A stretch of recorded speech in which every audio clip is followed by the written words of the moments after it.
There is a solemn routine to it now, a daily procession that is both mourning, bewilderment, curiosity and rage. This as the Taliban warn they'll carry out more attacks.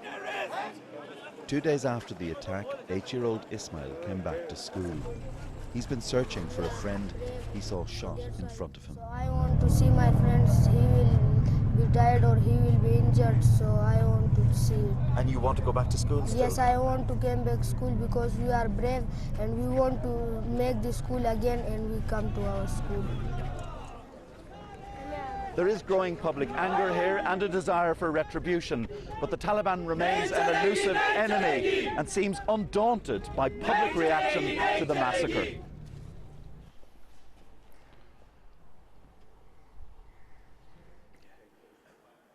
For all the talk of this being a moment of change, Pakistan's politics are too deeply and historically troubled for that to seem tangible. This Pakistan was defined by what happened in the Cold War, when the country was a base for Western-backed rebels fighting the Soviets in Afghanistan.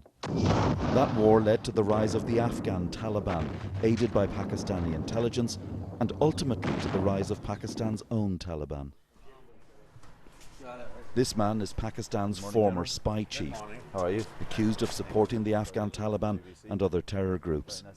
Lieutenant General Gull condemns the school massacre, but his conspiracy theory is that America and India manipulated the killers.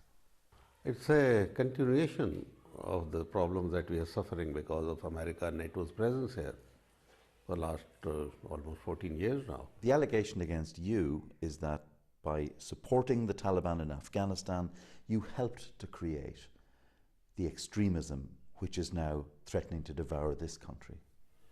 No, not at all. We supported jihad. Jihad is not extremism. Well, look how it's turned out. No. You now have this tragedy in your own country blowing back. No, this is a wrong impression, absolutely wrong. I love my Pakistanis, I love my country. Pakistan's war has many victims. The Taliban claim to be taking revenge on behalf of these people, villagers driven from their homes by a government offensive. When the army started bombing, we started running and hiding, says Mohammed Khan. They told us nothing would happen to us. Despite this, they started bombing again. The Taliban is threatening more violence. After the school massacre, Pakistanis know that nobody, no matter what their age, is safe. Fergal Keane, BBC News, Peshawar.